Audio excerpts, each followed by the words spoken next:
I had always prided myself on having a comfortable and fulfilling life. My marriage, although not perfect, was steady.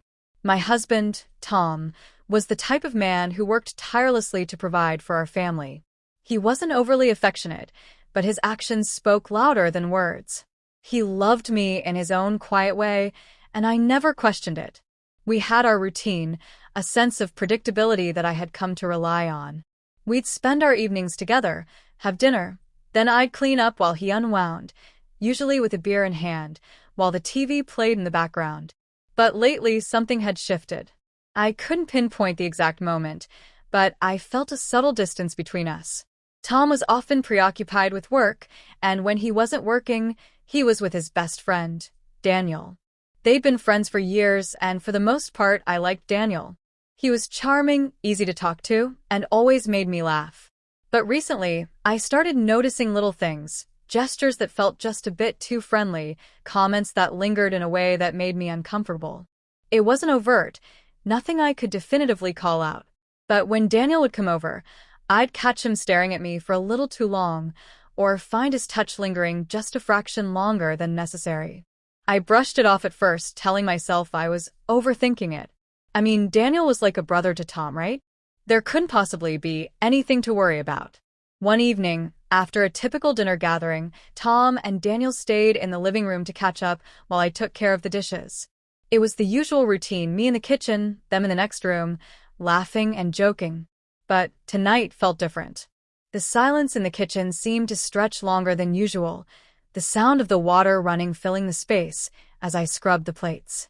I didn't even realize that I had become hyper-aware of every sound until I heard footsteps approaching. I looked up, expecting it to be Tom, but instead, it was Daniel. He had a smile on his face as he came up behind me, almost as if he had planned it. He didn't say anything at first. Instead, he stood there for a moment, watching me. The silence between us was thick, and my heart skipped a beat. I forced a smile and turned back to the dishes, trying to focus on the task at hand. But the moment dragged on. I could feel his presence too close, the weight of his gaze on me. It made my skin prickle uncomfortably. I tried to shake it off, but his voice, low and smooth, broke the silence. "You always do such a good job with these, you know?" His tone was casual, but there was something underneath it, something I couldn't place. I glanced up, meeting his eyes for a brief moment before looking away quickly. "Thanks," I muttered, my voice sounding smaller than I intended. I didn't know why, but I felt exposed, like he could see through me, like he knew something I didn't even want to acknowledge. For a second, the air between us felt charged. I could feel his gaze still on me, but I couldn't bring myself to turn around again. I could feel his breath on the back of my neck, sending a shiver down my spine. His presence was overwhelming, and my heart began to race. There was a faint buzzing in my ears, drowning out the sound of the water as I scrubbed the dishes. And then, just as I was about to speak, to say something, anything to break the tension, Tom's voice rang out from the other room, calling Daniel's name. "Hey, Daniel. You coming?" The sound of my husband's voice was a lifeline, and it snapped me out of the daze I had fallen into. Daniel immediately stepped back, his smile never faltering as he looked past me to respond, "Yeah, I'll be right there." But as he moved away, I couldn't shake the feeling that something had just happened, something that couldn't be undone. The way he had stood there, so close, so quietly persistent, it felt like more than just an accidental encounter. There was a flicker in his eyes, a glint that told me this wasn't the first time he had thought about crossing a line. As I finished the dishes, my mind raced, spinning with confusion and unease. Why had he stood so close to me? Why had he said those things? I tried to push it all away, convincing myself it was nothing. He was just being friendly, right? But deep down, I knew it was more than that. Something had shifted, and I wasn't sure if I was ready to face what it meant for me, for my marriage, or for the future I thought I had built. I couldn't shake the feeling that lingered after Daniel had stood so close to me. Even as I went about my usual evening routine, the tension sat heavy in my chest. I told myself I was overthinking it, that maybe he hadn't meant anything by it. But deep down, I knew better. There had been an intention behind his presence, an unspoken challenge in the way he looked at me. The next time Daniel came over, I felt my body tense the moment I heard his voice. My husband greeted him with the same enthusiasm as always, unaware of the discomfort creeping up my spine. I busied myself in the kitchen, hoping to avoid unnecessary interactions. But it didn't take long for Daniel to find his way to me. I heard his footsteps before I saw him. My pulse quickened as he stepped behind me again, close enough that I could feel the warmth of his body. I gripped the dish in my hands a little tighter, forcing myself to act normal. I didn't turn around. I didn't want to give him the satisfaction of seeing my reaction. "You're always working so hard," he murmured. His voice was low, almost teasing. I let out a short laugh, trying to keep my tone light. "Someone has to clean up after you, too." His chuckle was soft, but there was something else behind it. "You deserve a break." I ignored him, focusing on the soapy water, hoping he would take the hint. But instead of leaving, he took a step closer. My heart slammed against my ribs. My breath hitched when I felt the faintest touch on my arm, his fingers grazing my skin in a way that felt deliberate. I finally turned to face him, my eyes locking onto his. There was no mistaking it now. The way he looked at me, the way his lips curved into a smirk. This wasn't an accident. This wasn't just friendly conversation. He was testing me, seeing how far he could push. "Daniel," I said firmly, my voice quieter than I wanted it to be. His smirk didn't falter. "Relax. Just making conversation." I stepped back, creating space between us. "You should go back to Tom." Something flickered in his expression, amusement mixed with something darker. "Of course," he said smoothly, stepping away as if nothing had happened. I exhaled sharply, my body still tense. My hands trembled as I reached for another dish, trying to ground myself. I told myself I was imagining things, that maybe I had misinterpreted his actions. But I knew I hadn't. The worst part was that my husband had no idea. He sat in the next room, laughing with his best friend, completely unaware of what had just happened. And I didn't know what to do. Did I tell him? Would he even believe me? I finished the dishes in silence, my mind racing. Something had shifted, and I couldn't ignore it anymore. The question was, what was I going to do about it? I couldn't pretend it didn't happen. Every time Daniel came over, I felt trapped in my own home, forced to act like everything was normal. My husband remained oblivious, treating Daniel like a brother, while I was left carrying a weight I didn't ask for. I avoided being alone with him, but it didn't stop the lingering glances, the subtle smirks, the way his presence made my skin crawl. I wanted to believe I was overreacting, that maybe it was harmless, but I knew better. The way he tested boundaries, the way he watched me, it wasn't innocent. And what scared me the most was the small voice in my head whispering that part of me had noticed him long before that night in the kitchen. I hated myself for it. One evening, Tom invited Daniel over again, this time insisting I sit and have a drink with them. I didn't want to, but I also didn't want to raise suspicion.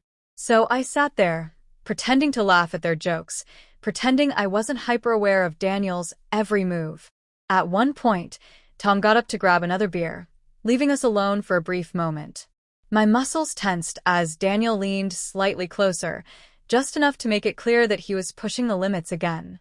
"You seem different," he said, voice low enough that Tom wouldn't hear from the kitchen. I forced a tight smile. "Just tired." He tilted his head, watching me like he was trying to figure me out. Or avoiding me. I stiffened. "You're my husband's best friend. That's all." His smirk deepened. "That's all." Before I could respond, Tom returned, dropping back onto the couch without noticing the tension in the room. I stood up, excusing myself under the pretense of needing to check on something. My heart pounded as I locked myself in the bathroom, gripping the sink to steady myself. I couldn't do this. I couldn't keep pretending like nothing was happening. But what would I even say? My husband trusted Daniel. They had history. If I told him, would he believe me? Or would he think I was reading too much into it? The fear of ruining my marriage paralyzed me. If I said nothing, I could keep the peace. But if I stayed silent, what would that mean?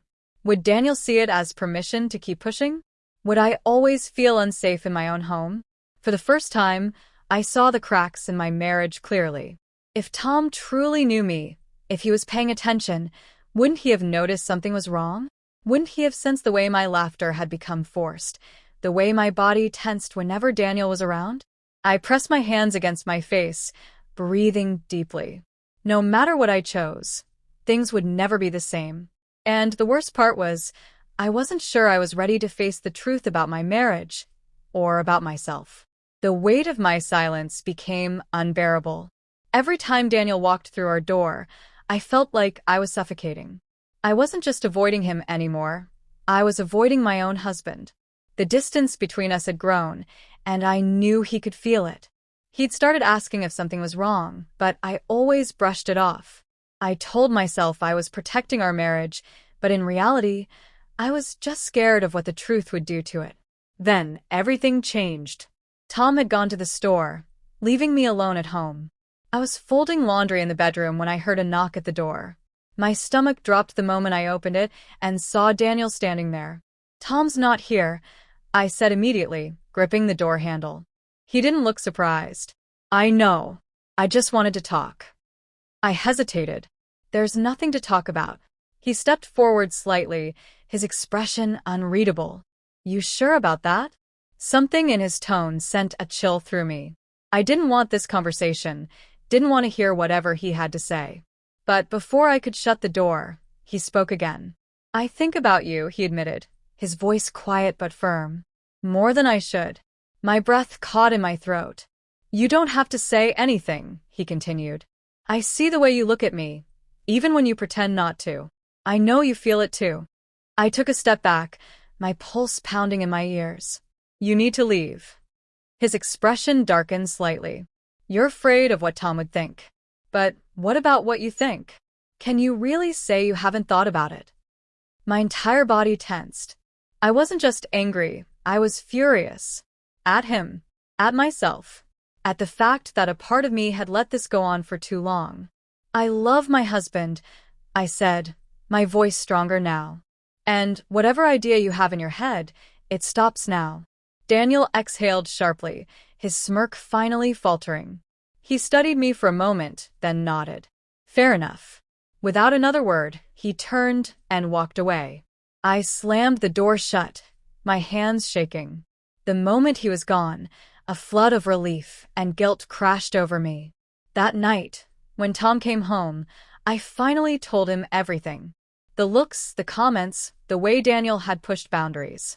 I expected disbelief, anger, maybe even accusations. But instead, Tom's face hardened in a way I had never seen before. "I'll handle it," he said, his voice cold. And he did. I never saw Daniel again after that. But the damage had already been done. Not just to my marriage, but to the way I saw it. Trust, once shaken, never settles back the same way. I knew Tom loved me, but for the first time, I questioned whether love alone was enough.